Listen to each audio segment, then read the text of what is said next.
Our nation cannot afford that, our state cannot afford that, because these are the contributing members of our society. Improving low high school graduation rates. We'll talk about the problem and the solutions. At Issue starts right now.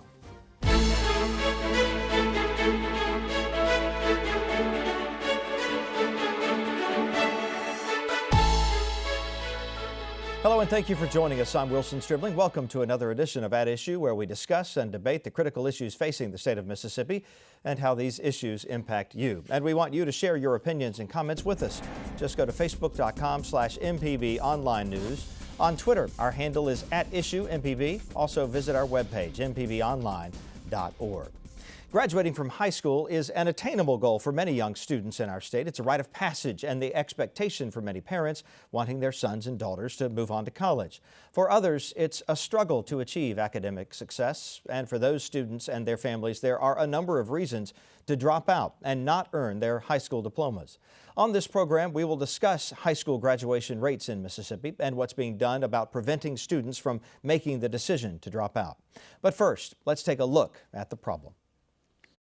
The high school graduation rate in Mississippi stands at approximately 75%. The national average is around 81%. Compared to our southern neighbors, only Louisiana has a lower graduation rate at 73%. Tennessee is at 86%, Arkansas 84%, and Alabama 80%. Children just don't feel engaged in their learning, and I think that can take on many different aspects. But if you keep a child excited about learning, then there's a reason to come to school. There's an excitement there about what am I going to learn the next day, or how's this going to be an extension, or how's it even important to me? And you hear a lot in the national literature about student engagement and how do we engage our children. When you're dealing with a state whose poverty level is probably the highest in the nation, you're also dealing with children that may be having to miss school in order to make ends meet at home. Mom and dad may not have all of the money coming in that they need. The child takes on that part of the responsibility, or that child may take on the responsibility of looking after younger children in order for mom and dad not to have to hire a sitter. So it's as wide and as varied as you can imagine, much less the kinds of things that you typically think of as kids involved in illicit kinds of behavior, whether that's drugs or whatever. That's certainly a category, but when you think about overall why kids just don't like school, is because they don't see its utility and they don't see themselves engaged in this. When it comes to low-income students in our state, the graduation rate drops to 70%. And by race, about half of all black male students graduate high school, compared to 63% of all white male students. Both groups are below the national average of 59% for black male students and 80% for white male students. Every data point's got a face. And if you don't know what that face is, and you don't know who that child is, and you don't know what skills they lack, or what is going on with that particular child that's not making them successful, you're missing the mark. I mean, you can't treat all children the same way, and you can't say we're going to put a program in for all children. You can, but you've got to individualize that then, so that you're meeting my needs are very different than your needs, and the same is in school, right? So we've got to be very conscious about who we are leaving behind, because to me, when you've got a graduation rate of boys of color, particularly black boys, of 50%, 51%, you're leaving behind half the population. And our nation cannot afford that, our state cannot afford that, because these are the contributing members of our society, and that's who we're bringing along. I mean, we're here, but we're not always going to be here, and these children need to see themselves in leadership roles and as productive citizens, because they're the ones that are going to be leading our state and our nation, regardless of what they're doing, in a contributing way. So that is very alarming to me, and we've got to be doing a better job as a state of drilling down to see who are these children and what are their needs, and then how are we going to go about meeting those needs. So why would a student decide to drop out? MPB's Paul Boger talked with one student who dropped out of high school and then changed her mind, earned a GED, and is now working on a college degree. Shawanda, thanks for telling your story today. I was wondering if you could tell us a little bit about your decision originally to drop out of high school.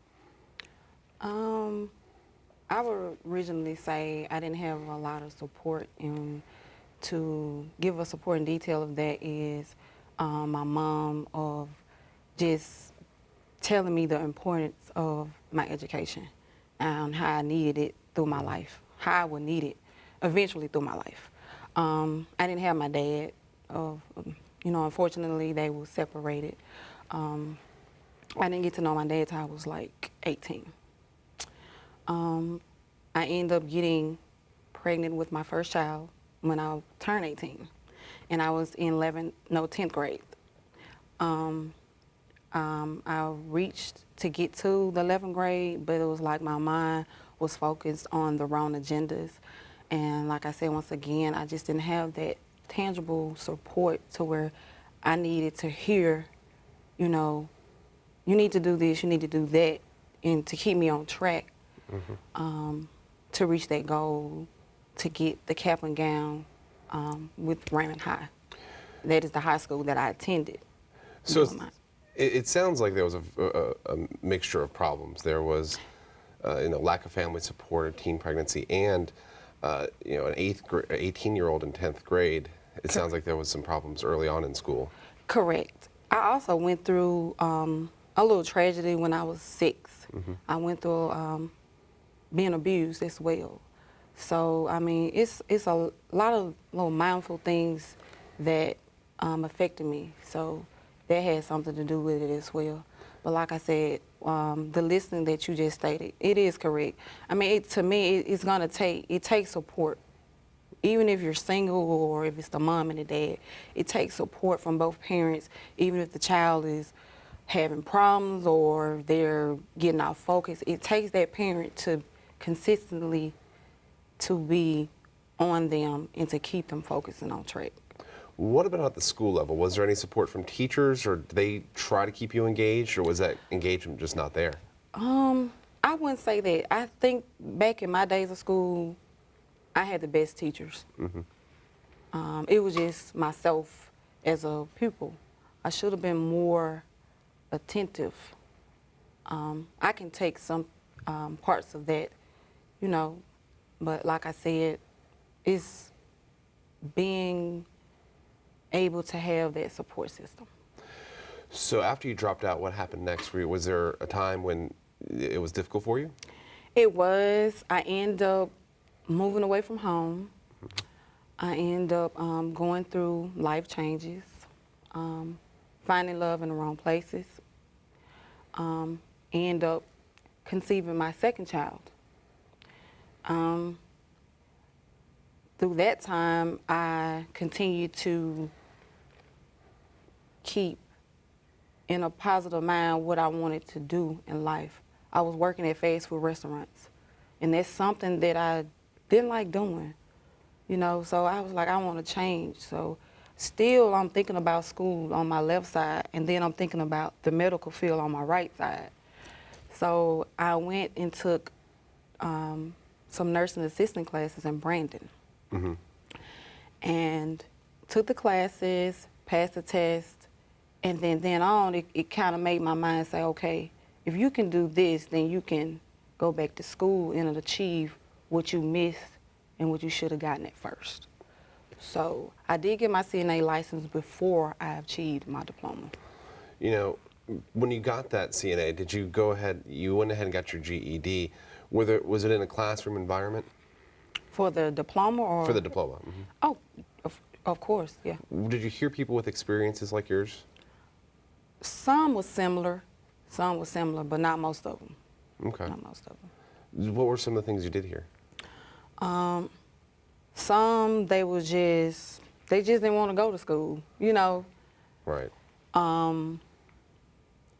Some did lose focus like I did and just didn't have that support.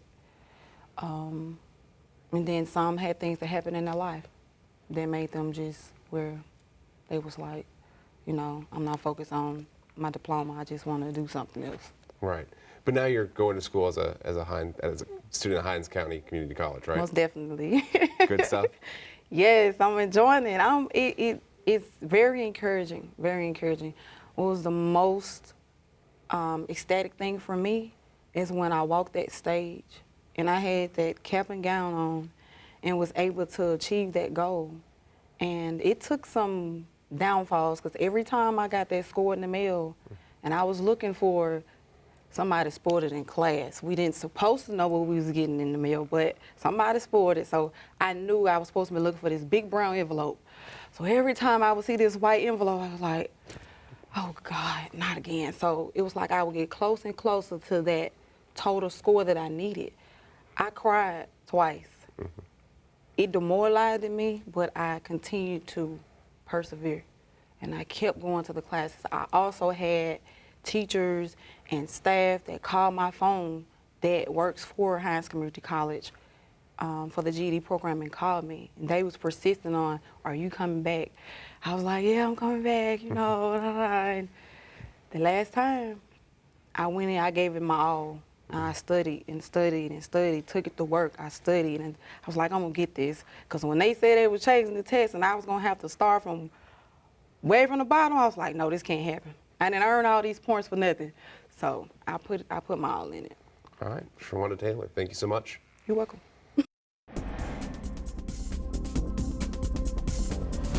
We have assembled a group of people on the front lines of this issue for our roundtable discussion. Let me introduce Nathan Oakley. He's the Executive Director of Elementary Education and Reading at the Mississippi Department of Education. Carol Berger is President and CEO of the United Way of the Capital Area. And Dr. Jameson Taylor is with the Mississippi Center for Public Policy. And we thank you all three for joining us on At Issue. Thanks for having us. Inspiring story from that young lady there. Let me start with you, Mr. Oakley. Is her story, or at least elements of her story, somewhat typical of a high school dropout in Mississippi? So I think the story that Shawanda shared, while you can't say that there's a specific story that would fit every student that drops out, certainly she's got elements that you see repeatedly with students, whether that be challenges at home as a parent, whether that be academic challenges, whether that be other pieces at play. Certainly those are pretty characteristic of a dropout. She also touched, though, on one of the pieces that's critical if you're going to overcome that challenge. The fact that she had staff and faculty calling her and saying, "Are you coming back?" That's you know, if we're going to address this issue, there's got to be some connection there between the school and the students in the home. Clearly that had an impact on her because she remembers it so clearly. Ms. Berger, how does the home situation, low income, whatever the situation might be, she mentioned her situation there and the different factors, how does that play a role in whether a person makes it through 4 years of high school? I think it plays a role. It doesn't have to, but in many cases it does play a role because the support is not there. A lot of times we have grandparents or other caretakers who are taking care of these young people or these students who themselves don't know how to support them, who don't know how to engage in keeping them in school. So when you have all of those factors involved in trying to decide what decision to make, especially at an age when you're a middle school student and there are so many other challenges facing you, all of that plays a role in the decision that you make. And again, it may be that they have to help keep their siblings, or they might have to help with the disabled caretaker. There are so many factors as to why kids decide or make the decision not to stay in school.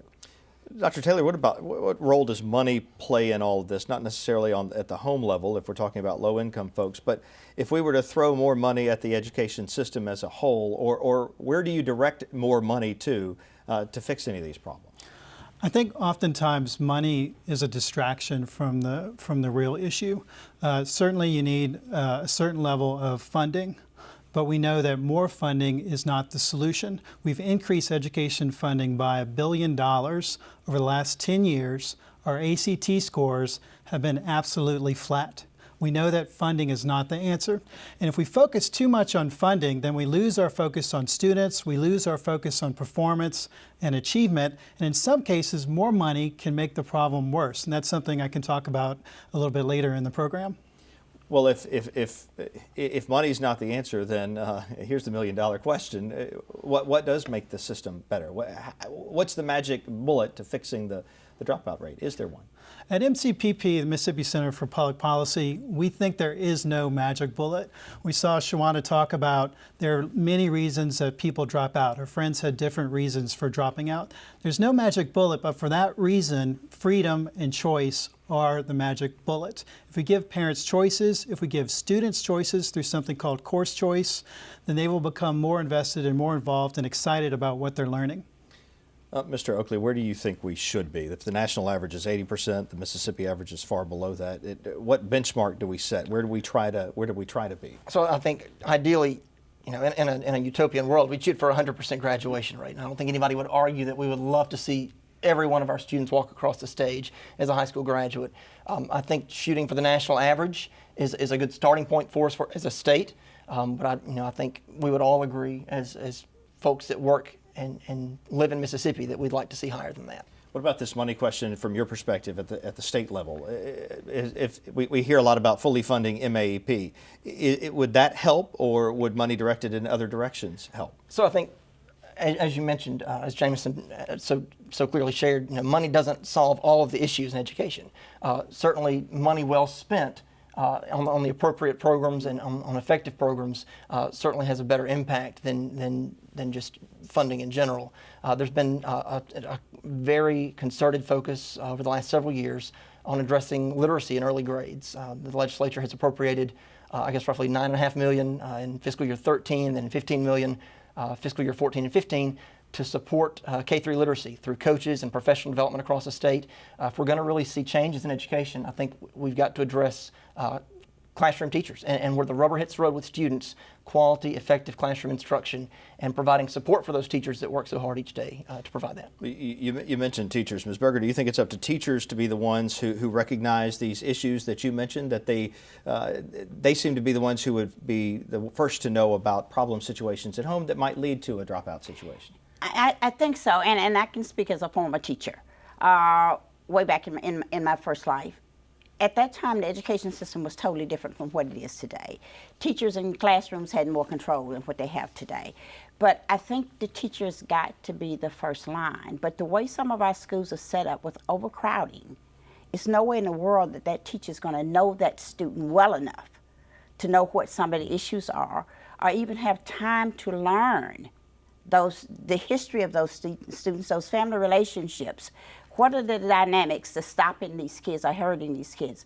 But I think teachers have to play a role in identifying that. Well, I invite you all three to stay with us. We'll talk some more in just a moment, but we want to move on now to talk about how high schools in the state are tackling the dropout problem. We traveled to the Vicksburg-Warren School District, where the graduation rate is approximately 60%, to see what they are doing to increase the number of graduates. There's multiple reasons why kids leave high school before graduation, but the two primary reasons is lack of literacy skills, and I think in education we've camped out a lot on reading skills, but literacy is actually reading, writing, listening, and speaking skills. So once you get behind in those, coming into content level education, which is your secondary approach, because you learn to read at your younger ages, and then you're reading to learn, earlier, later. And as you start putting that together, kids that struggle in those reading and literacy skills, when they're in courses that require them to do large amounts of informational text reading and large amounts of writing and reporting and speaking and listening, that becomes very difficult for them, and then they find other things to do. The other reason that kids leave, the number two reason that children leave statistically, is lack of relevance. They don't see what they're learning as relevant for their life after school, so they go find other things to do.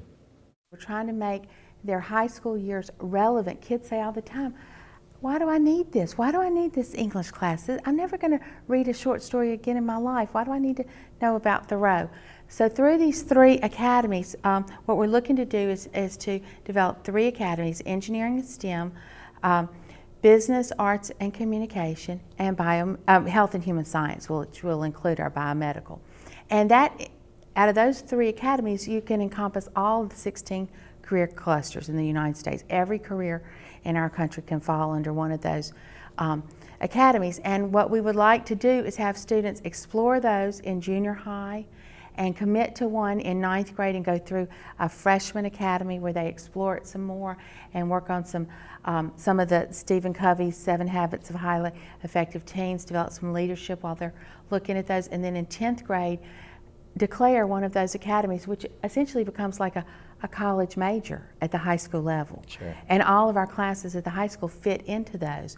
And then our English teachers will choose an academy to teach in. Our math teachers will choose an academy to teach in science and history. And the children will work on integrated projects from class to class. We have mentorships. We have job shadow opportunities through our Rotary clubs. We put as many positive parents and as many positive adults in relationship with those children. And of course, we have our traditional counselors that are there.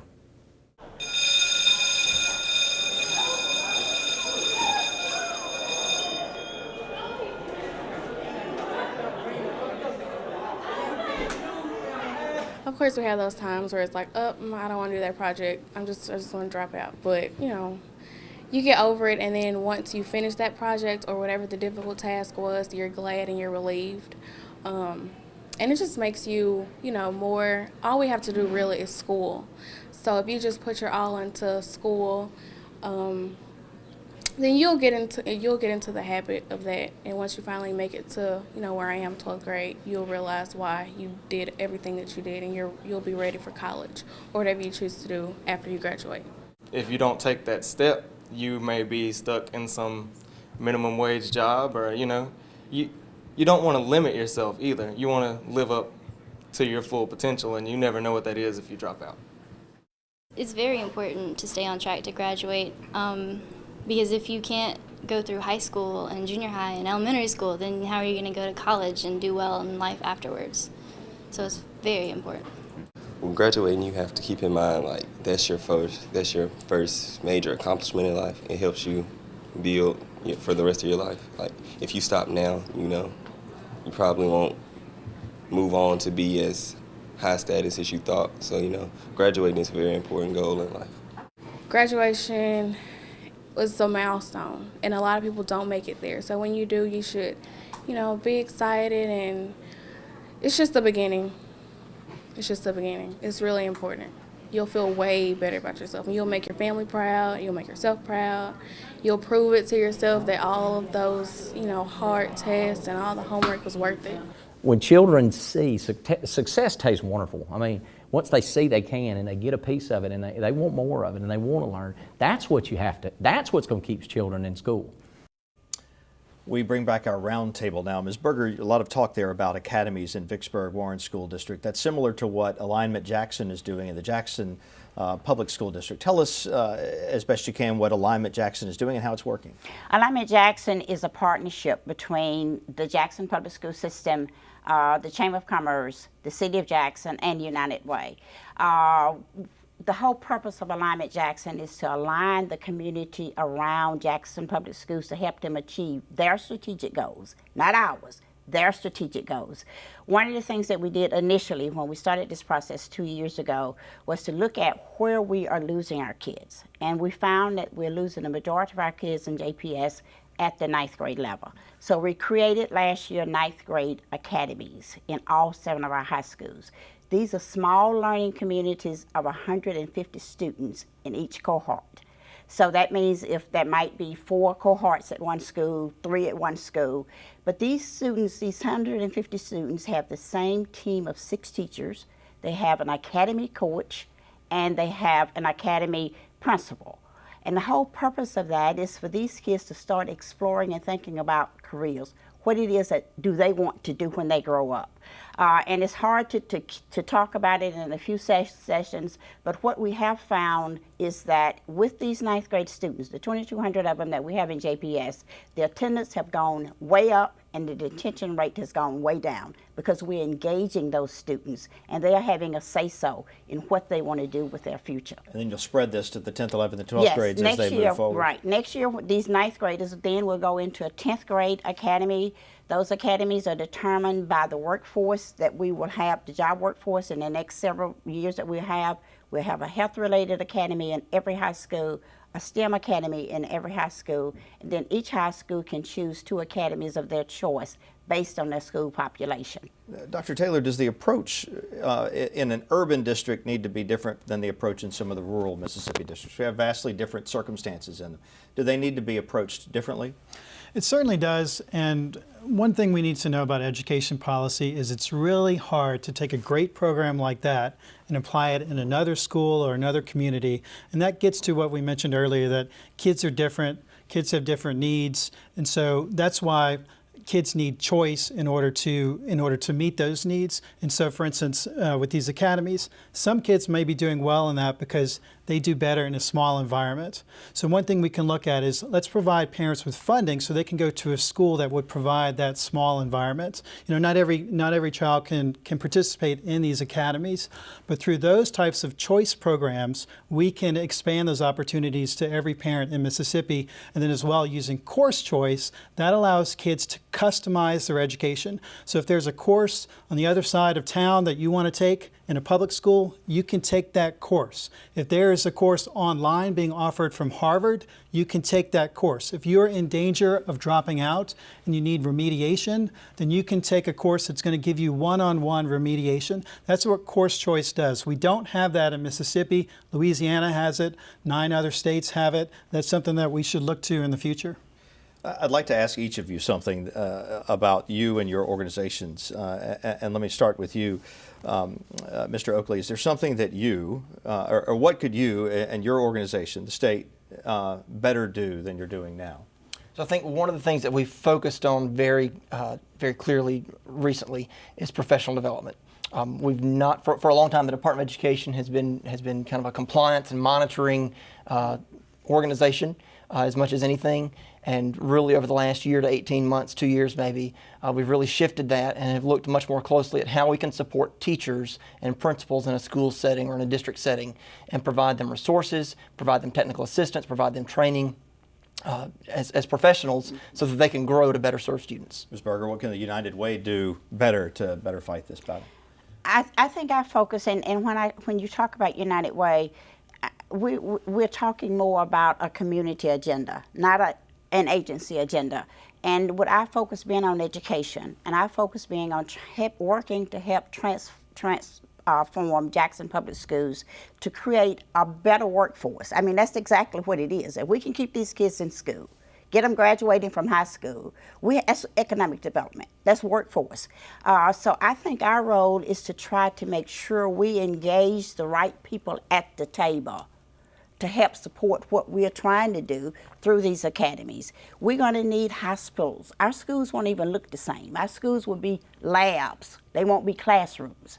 So we're going to need hospitals to give us beds to set up labs. We're going to need hospitals, for example, to do internships for our teachers. You talk about professional development. We got to change the culture of our schools and our teachers. So that's what we're focused on trying to do better, bringing the right people to the table to help us accomplish these goals. Dr. Taylor, let me phrase your question a little bit differently. What's the economic consequence of a high dropout rate?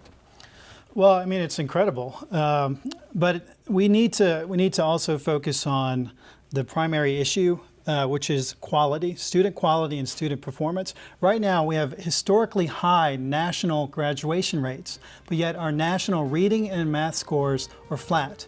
And if you have a system that encourages social promotion, just pushing kids through, then what does your graduation rate really mean? Instead of focusing on graduation rates, let's focus on kids and student performance. The broad issue there. Thank you all for joining us. Thank you for joining us on At Issue. We're out of time. We appreciate you being here.